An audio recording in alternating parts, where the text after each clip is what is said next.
歡迎大家收看周一長談，我係你哋嘅節目主持何林茂。今集咧何林茂同大家就講一個好熱門嗰個話題，就最近喺大溫哥華地區即係牽涉到啲毒品政策嘅，同埋亦都有華人嘅細路咧，就係牽涉其中。先同大家介紹下我哋今集嘅嘉賓，就係時事評論員呂婉瑩小姐。歡迎你呂小姐。今日嚟跟你學嘢。冇係嚇。我哋雖然係行家啦，但係呂小姐香港由電視由新聞工作嚟到呢度咧，都同大家分析時事。想今日咧就傾下呢個毒品問題。呢個14歲嘅女咧，就係一對香港移民嘅細路。咁就最近咧就係因為佢係叫做過量服用咗呢個芬太尼咧，就係失救就致死嘅。咁喺佢呢個致死嘅事件被牽涉到關於戒毒關於細路仔同毒品嘅認識亦都關於家長對於細路呢啲咁樣嘅處境嘅處理，甚至再大啲成個加拿大對毒品嘅一種處理，都好多意見喺網上咧，大家爭論到犀利。我想問下呂婉瑩，你點睇呢件事咧？即係已經過咗一段時間啦，會唔會而家冷靜再分析一下，都有啲可以即係俾我哋有啲啟發嘅呢件事？第一，呢件事知道咗之後，真係痛心得好緊要。即係你完全睇到呢一位少女姨啦嚇，因為要保護佢嗰個嘅身份，佢叫做姨。呢個少女姨，佢嘅父母其實已經係用盡晒所有佢哋能夠想到嘅方法去幫佢自己個女。但係你會見到，就係每一個部門，你又推我，我又推你之下，令到佢個女一直都得唔到幫助。咁個原因你講得好啱嘅，一開頭講嘅時候，呢個就涉及到加拿大，特別就係 BC 省對於毒品政策嗰個嘅方向嘅問題。即係呢樣嘢係我自從回流翻加拿大呢幾年咧，一直我都係好積極去關心毒品嘅問題，就係發現咗其實真係呢一個係中國人、香港人同埋加拿大，即係可以話中西文化咧。嗰種三觀不同啊，特別對於即係衝撞得好犀利，大家睇法完全係南轅北轍嘅。咁你諗下，其實最大嘅問題係乜啫？就係大家對於毒品嗰個嘅態度啊。嗱，第一，我哋如果係亞洲啦，唔好話講到淨係中國啦嚇，亞洲嘅文化咧就會覺得毒品個名都話俾你知㗎啦，就叫做毒啊嘛。你唔會日日整羹砒霜試下，喂，整羹嚟咁樣，你唔會咁噶嘛？你去超市買糖翻嚟食咩？係啦，喂，賣嚟試食。喂，但係而家毒品啊，真係可以隨街，喂，試唔試食啊？有芬太尼啊，整粒啊咁樣噶喎。佢哋嘅啲販毒集團就會咁樣去推銷。唔係咯，真係嗱。咁你諗下毒品，我哋亞洲人普遍覺得毒品就係毒。既然係毒啦，你唔會日日整羹砒霜食下噶嘛？因為都有其實砒霜係入藥㗎，係。咁你唔可以話誒芬太尼都係入藥嚟嘅，都係一個藥嚟嘅。本嚟都係一種叫做麻醉劑。鎮痛啊咁樣嘅。對，都係止痛啦，定係麻醉啦。對於咩嗰啲大型嘅動物，特別大笨象咁，本嚟做出嚟為嗰樣東西嘅目的嘅。但係現在就俾人哋變成一個毒品，係啊，劇毒嘅毒品。咁你諗下，亞洲人就覺得毒品就係毒啦，但喺西方嘅文化就覺得佢哋而家唔叫做毒㗎嘛，叫做 substance 嚇，連個 drug 字都唔用啊 ，drug 啊啲 substance 即係一種物質。係啦，就係一種物質，中性到不得了嘅。整杯可樂又係物質。係啊，係啦，仲有跟住食件蛋糕又係物質。我用呢種物質嗰陣時嘅手法咧，佢哋西人嘅英文叫做 consumption 嘅喎。哦，係啊，即係好似喂阿茂叔，我哋過嚟喂一齊去食個熱狗啦，食個漢堡包咁樣喎。consumption。咁但係我哋亞洲文化咧就會覺得，哇！呢啲叫做吸毒。擺叫剔嘢啦，係咪？呢啲叫做咁，你淨係從嗰啲用字，你已經知道大家就覺得嗰個理念，我哋覺得呢件係一件嚴重到不得了嘅事嚟嘅。話清朝滅亡其實都係部分原因，就係因為嗰陣毒品泛濫啊嘛，鴉片戰爭啊嘛，所以變咗東亞病夫啊嘛。咁你諗下，咁但係對於西方嘅文化嚟就覺得，佢哋就覺得呢個係一個 leisure， 係一個娛樂，即係正如即係佢嗰個娛樂情況就真係。唱你食煙都係咁啦，就等同於食煙啊，或者飲酒。係啊，食煙飲酒咁樣。咁你諗下呢兩個咁大嘅 assumption 嘅唔同咧，就已經係一個好大嘅衝擊啦。第二個就係、嗱，大家掉以輕心。都已經係即係一個就覺得好 leisure 嘅，西方就覺得亞洲人就覺得係一件好嚴重嘅事，掂下都死㗎啦！你望都唔好望，知都唔好知咁樣。咁仲有第二個嗰個最大嘅 assumption 嘅錯咧，我覺得係錯嚟嘅。咁雖然呢樣嘢其實係過去10幾年改變嘅，就係將毒品問題將佢由一個嘅安全，即係由一個社會嘅安全問題變咗做一個醫療問題喎。哇！咁你諗下，根本係咁大嘅分別，大家點講得埋欄嘅啫？我哋中文節目嘅日日喺度嗌毒品，話你掂都唔好掂。我仲記得由細到大，真係我哋由細到大聽嗰啲廣告嗱，我即係無論你係中國度住又好啦，香港度住都好啦，我哋啲廣告成日都係話。哇！食毒品你掂都唔好掂啊，誤你一生啊，前途盡毀啊，全家滅亡啊，破碎咁噶嘛。即係會死人嘅事嚟嘅。唔係淨係自己死啊，係累人累己。係你全家啊，即係你嘅後代係咁噶嘛。但係呢個明明係一個社會安全問題，佢話唔係，呢啲叫做 mental health。點解你話嚇？點解呢個變咗精神病？你控制唔到自己做嗰樣嘢，咪叫有精神病咯？我心諗我個控制唔到自己買嘢咯，啱啊！係啊，講咪講啊！你都有病啊！哎呀，我都係精神病嚟㗎。中意吸毒嗰啲人，其實佢咪又係有精神問題咯。所以佢哋成日都話呢個係個 mental health problem。咁如果係 mental health problem 嘅話，咁所以我哋要醫佢。我哋唔係公安問題，係醫療問題。哇！你南轅北轍到咁樣，呢個咪就係你嗰個 assumption 錯晒咯。係。嗱，從今次呢個14歲少女死亡嘅事件入邊咧，你覺得對加拿大呢度嘅香港移民嘅社區即係特別啲家長或者啲社會工作者，有啲咩信息可以即係總結？即係雖然呢啲吸毒嘅死亡咧就係無人無知嘅不過今次一個14歲大家印象好深刻，第一又嚟自香港嘅移民嘅下一代，你覺得即係件事？除咗我哋覺得嗰個觀念上嘅分歧太大，咁 what's next？咁下一步我哋華人係點睇或者點做應該？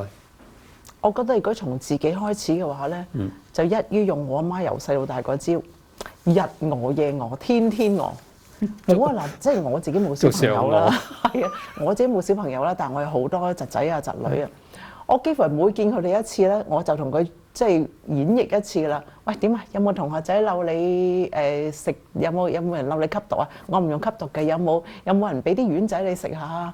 咁我會成日問佢哋，跟住就成日話啦，哇吸毒，跟住成日同佢哋即係扮傾偈啊！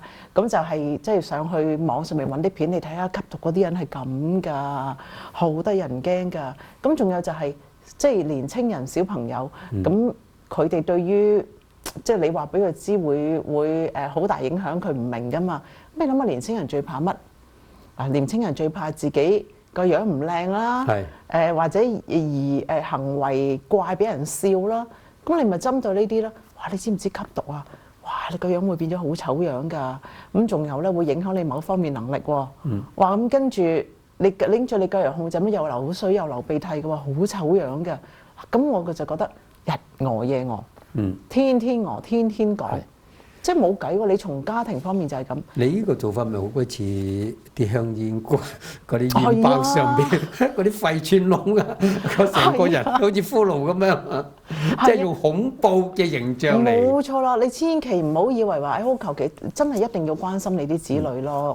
我就成日見親我啲侄仔女就係問點解你同啲咩人玩啊？玩乜嘢多啊？你真係要不停關心佢。我覺得係我明嘅，特別如果新移民嘅父母咧，即係而家揾食唔係咁容易。可能兩個父母啊，都要好勤力咁日做嘢做。但係無論點樣勤力做嘢都好啦，每日翻嚟都要同你啲細蚊仔，即係個親子好緊要。點都要傾下偈問你。唔好將個親子嘅關係交咗俾出邊嗰啲街頭嗰啲不知名、不知來歷嘅人士。你諗下，佢點解要做呢啲啫？嗱，講真，即係我聽嗰啲未吸過毒嘅人講啦，即係我都有啲朋友食過大麻啊，或者係唔好話食大麻啦。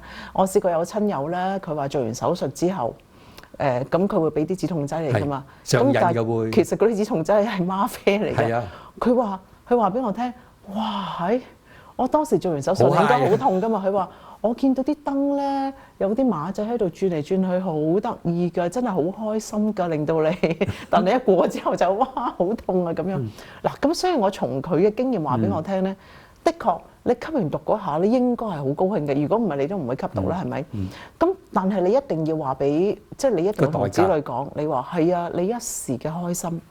你跟住，你諗下，你跟住會點樣？我其實都好多有心人咧，就做咗好多啲documentary， 即係中文叫咩？好多紀錄片係講翻嗰啲吸毒人士啊，或者吸緊毒或者係復原翻嘅人士咧，佢哋講自己嘅經歷，同子女多啲一齊睇，多啲一齊傾，一齊講。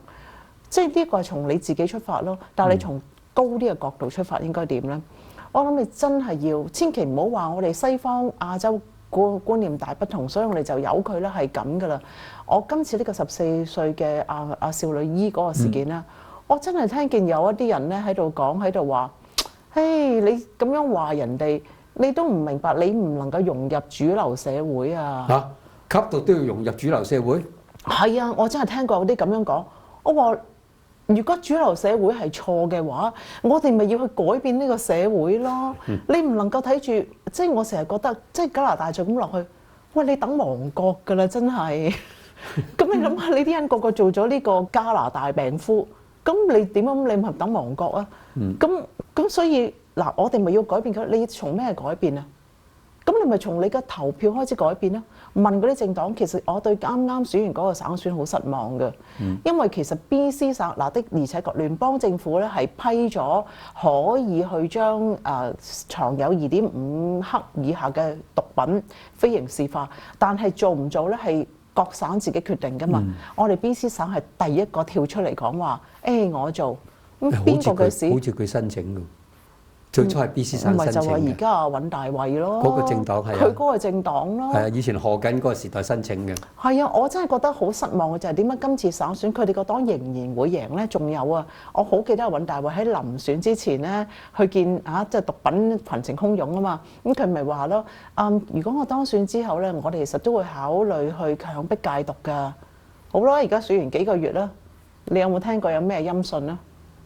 暫時又未。你冇強迫佢去兌現諾言啊？即係又係暫時走數咯，我覺得未兌現咯。咁點解我哋仲要選個咁嘅政黨咧？係，即係我都聽過有啲繼續投尹大衛個黨嘅，佢就話佢哋咧就啲福利幾好啊嘛。如果唔投佢，我驚派埋啲毒品俾你，等你啦，啲安全地服用。係啊，我話係，你攞到呢啲小恩小惠，但係你屋企你個孫啊、你個仔、你個女去咗吸毒嘅時候，你每個月收埋嗰多啲嘅時候，你夠唔夠你自己個仔、你個女個孫啊？不咁又公平啲。我哋就睇嚟就唔係話暗示或者明示啲政黨係鼓勵吸毒，呢個係唔啱嘅，呢個講法唔啱嘅。但係現在嘅政策，的確俾人有一種感覺，即係起碼你冇嚴厲禁毒。對於香港嚟嗰啲移民咧，即係毒品係真係可以一生一世嘅。你一次吸毒啊，或者係可以變成上癮嗱。我自己個人嚟講，我申報利益，我屋企即係唔係我直屬嘅啫，即係我老婆嗰邊係有呢啲咁樣嘅受害人嘅。咁你就見到嗰個家庭真係慘到，真係好似咩食白粉啊嗰啲，而係可能係因為藍精靈啊，即係食嗰啲，你知啊啲丸仔咧。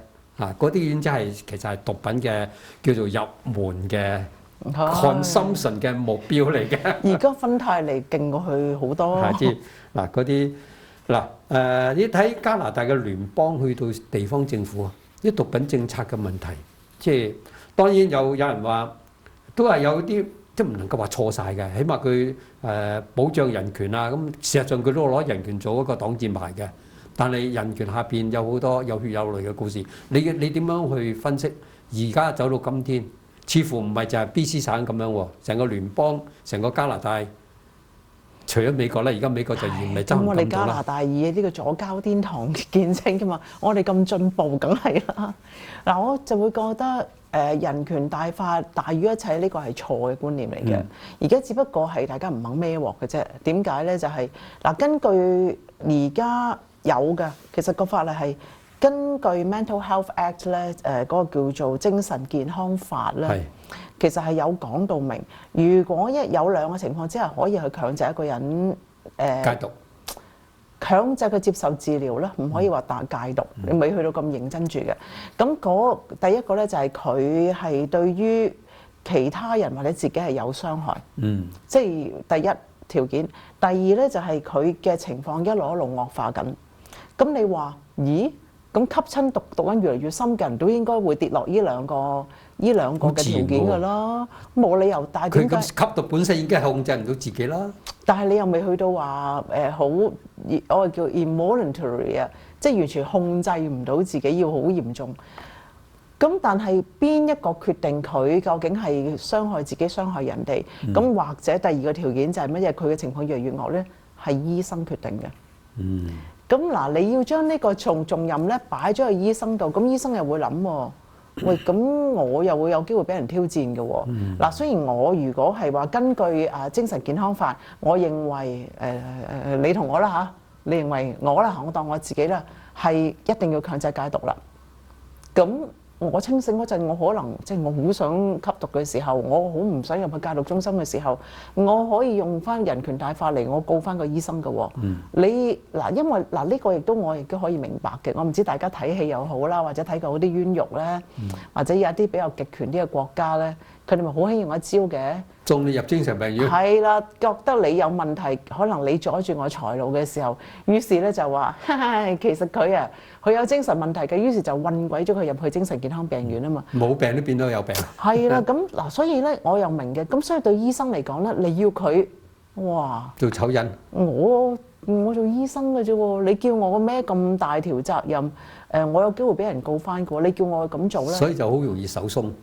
唔鬆手啊，我唔肯寫啊，即係意思手鬆意思即係話唔隨便，唔會隨便話呢個人入去，即係係啦，即係唔想孭鑊。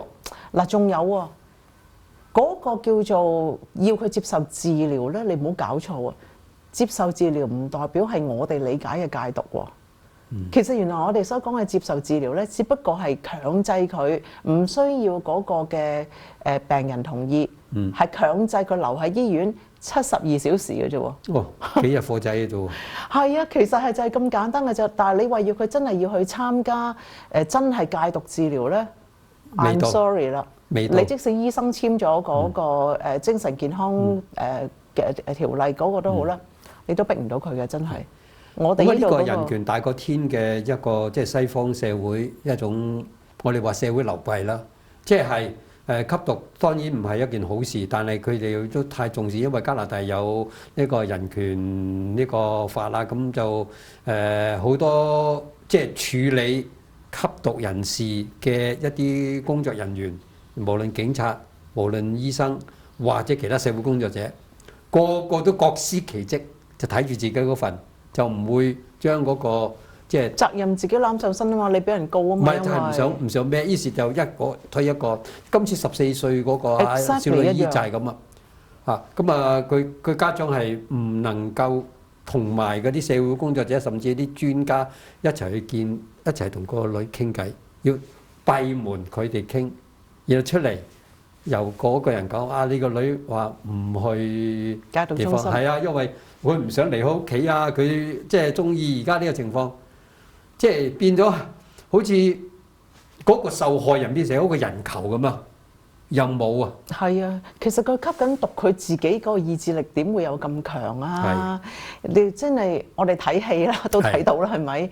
哇！見人哋嗰啲毒癮起嘅時候係點床點隻口水鼻涕痛苦到不得了噶嘛！咁佢本身吸緊毒嗰個意志都咁薄弱啦，你要佢自願話：哎呀，我好想去戒毒啊！幾難㗎？咁咪係咯，你一定要係屋企人真係即係你可以話逼佢唔好易離開啦嚇，即係好似香港咁樣，我哋香港嗰陣係有啲戒毒中心咧，就喺個離島度，佢真係走唔到噶嘛。咁你喺佢個你要咁樣嘅辦法，你叫個意志力咁薄弱嘅人，同埋而家毒癮深嘅人話我自願，我真係覺得。係咪喺度自相矛盾緊嘅咧？係人權泛濫之下嘅一啲流弊，都冇得講。就好似美國咁啫嘛。過去嗰啲即係非共和黨嘅政府話，因為12、13歲可以自主決定變性，哦，唔使美國，我哋呢度都係嘅。我知，而家佢喺北美，頭先你講加拿大病夫，其實北美好易變病夫嘅。係，嚇，連打仗嘅人都冇，因為真係啊個個都變咗性或者係跨性別嗰時。我真係覺得其實大家係咪等亡國嘅咧？嗱，吸毒又對吸毒又咁友善，對於跨性別或者係同性戀、異性戀等等乜嘢性別嘅人咧，我完全好尊重。我身邊都唔少呢啲朋友係咁嘅添。但係你唔覺得呢度係去到一個甚至有點而鼓勵嘅感覺咩？咁你呢個國家鼓勵變性，對毒品友善，咁你唔係等亡國係等乜嘢啊？仲要鼓勵一個男人話自己係女人就參加女子比賽，咁跟住將人哋打到腦震盪。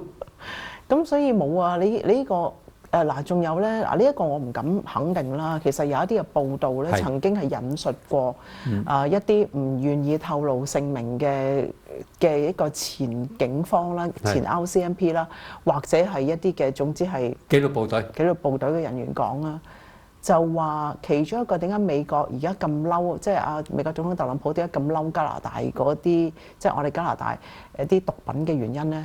佢話即係嗱，我唔敢肯定呢一個報道有幾真實啦，但係我亦都明點解佢哋個個唔敢開名嘅，因為太危險啦，你真係俾人買起噶嘛。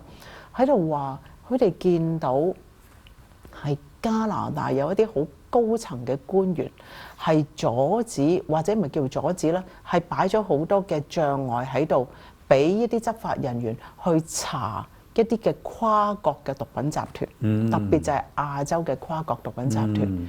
咁所以咧就係覺得即係報道引述咧，就係嗰啲嘅即係前紀律部隊人員咧就講話，佢相信真係大部分我哋嘅紀律部隊或者係一啲有關部門亦都係好人，但係有不良分子喺度，係非常之 corrupt。即係你會睇到對毒品友善，亦都係對我嚟講，我覺得執法咧嗰個力度真係唔係好強嘅。嗱，而家咪因為美國總統特朗普加關稅，其中一個原因咧就係話你阻截芬太尼不力啊嘛。係啦，咁於是我哋咪話，仲係總理嘅杜魯多咪話，好，我即刻揾咗個毒品沙王啦。即係其實即係前皇家騎警嘅 officer 嚟嘅。係啊，其實就係叫專員啦，毒品專員啦。哇，咁我諗住，哇，好勁啊！我以為佢係咪真係可以有權力，好似特朗普咁樣，哇，衝去嗰度就衝去嗰度。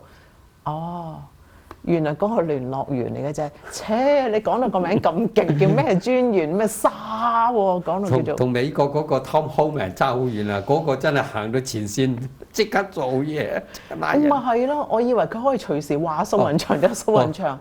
即係點知原來聯絡員嚟嘅啫。咁啊真係玩完啦！講到咁勁，咁所以我哋成個國家特朗普唔放過你25%。真係啊！所以嗱，即使係即係而家我都覺得特朗普即係咁樣對於所有嘅加拿大嘅貨品徵收25%關稅係好無理。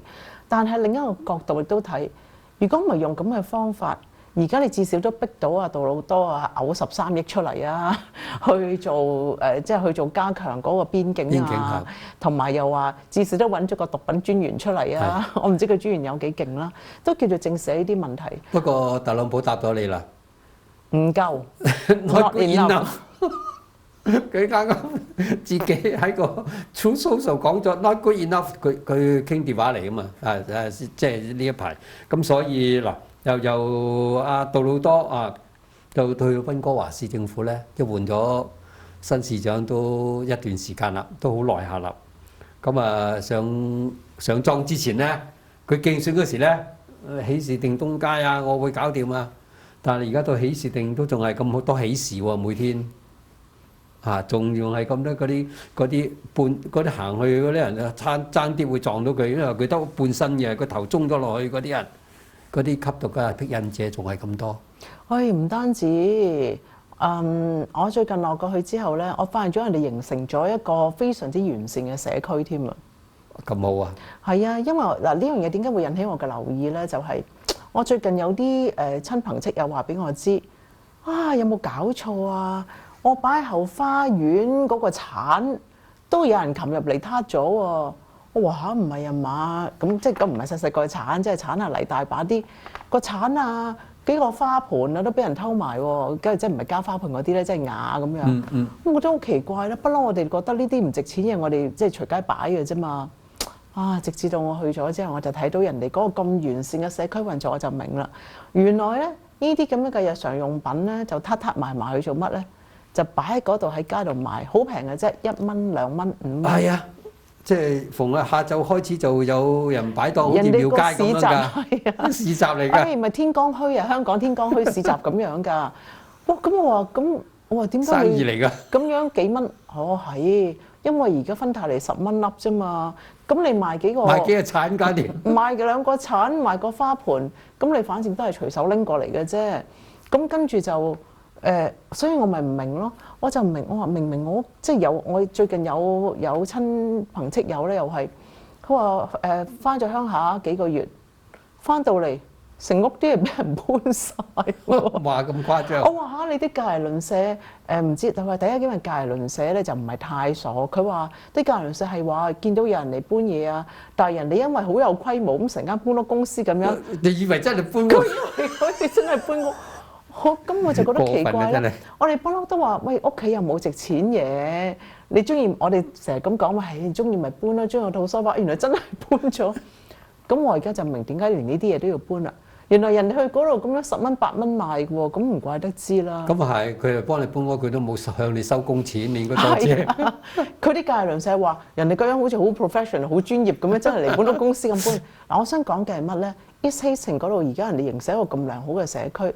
咁啊，鼠摸小道咁撻啲嘢嚟賣，賣完於是有錢去，跟住咧你又見到啲好明顯係啲毒販嚟㗎啦，即係你企喺度咁，即係有啲公然㗎，佢哋行下行下佢哋喺度公然吸毒啊，同埋似乎啲警察都唔理嘅。嗱好啊，咁跟住呢一邊咧咁就買毒品，跟住入去嗰個一條龍服務嘅。跟住就入去嗰個drug consumption site，即係叫做安全注射屋。安全注射屋嗰度食。哇，幾好啊！咁跟住就攰啦，咁啊隔離帳幕瞓咁樣。有啲瞓完帳幕咧，又落雨咧，就佢哋有啲酒店啊，啲廉價酒店，佢哋喺嗰度原來有單位嘅。唔係啊，幾好啊！咁人哋一個社區咁樣安安樂樂咁樣，咁你點剷咧？你要剷走佢。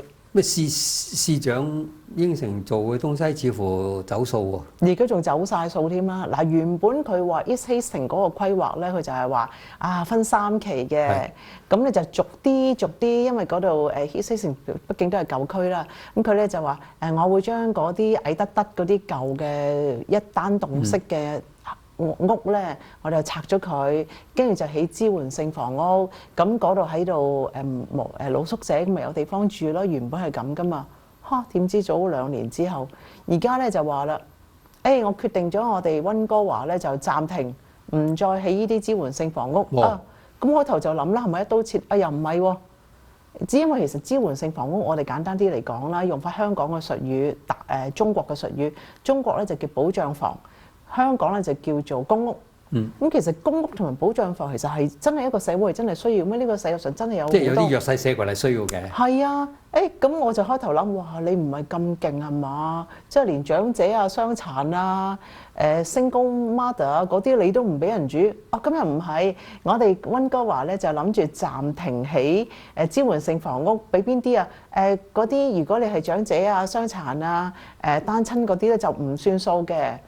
佢又唔敢講話，擺明就係針對嗰啲佢哋唔叫做癮君子嘅，佢哋叫做有 mental health 嘅人，同埋露宿者。咁你擺明就係針對人哋啦，係咪？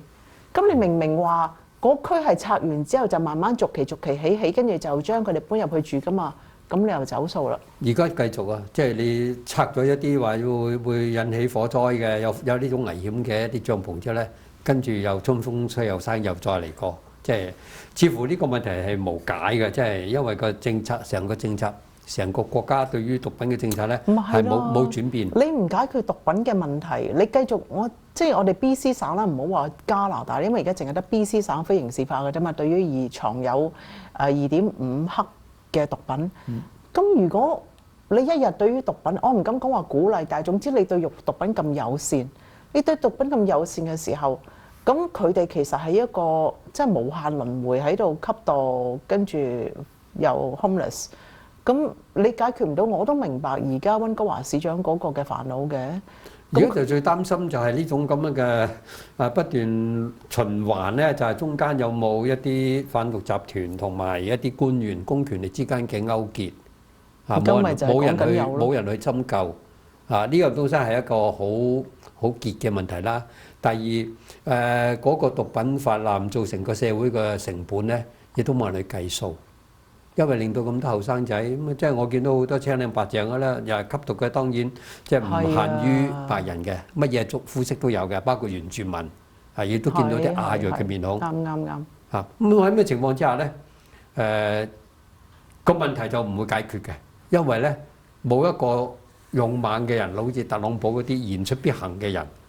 咁所以今集咧，我哋就傾到由一個少女醫之死，去到成個市政府，去到聯邦，似乎唔會吸取教訓，係嘛？用你哋嘅選票啦，真係唔好貪嗰啲小恩小惠。可能聯邦選舉好快㗎咯喎，近期嚇。而家聯邦保守黨話啊嘛，黨魁博勵治話啊嘛，如果佢即係做總理，佢哋執政嘅時候就會係嚴刑啊嘛。對於毒品嗱，佢都唔夠膽講話真係嘅吸毒係唔係一個娛樂，但係至少佢話，如果係捉到啲毒販咧，起碼量刑10年。咁以前即係保守黨政府喺台上嗰時咧，即係我講杜魯多之前咧係嚴刑嘅。係真嘅，但係又有好短命啦，唔係做得耐，就10年啫嘛。咁而家10年經過自由黨政府咁樣搞完之後咧，又要保守黨嚟執手尾咧，就唔知係咪真係可以兌現，又會唔會好似溫哥華師傅講就天下無敵，就要禁毒就無能為力咧？咁我哋真係 wait and see， 要睇大家手上嗰張選票。但你至少都睇到而家自由黨嗰個係非常之友善噶嘛，對於毒品。咁但係至少保守黨都話俾你知，我會嚴刑峻法啦，都好過冇啊！即係你繼續維持，起碼都唔會再延續一種友善。但係執唔執行到咧？就好似而家美國咁，白咗政府之後，好多人都抗拒而家一種改革嘅，因為既得利益啊嘛。第二，叫你翻公司翻聯邦大樓做工嗰啲公務員都抗拒啊！哇，過去嗰幾年疫情home base office 幾好啊！要佢都翻去好似殺死人咁睇下大家選票嘅抉擇啦。咁亦都今日咧好多謝呂婉瑩咧，就同大家即係解釋咗或者分析咗我哋呢個毒品政策同埋華人社會嘅睇法。咁今集節目時間亦都差唔多啦，好多謝各位收看，多謝呂小姐，好，拜拜。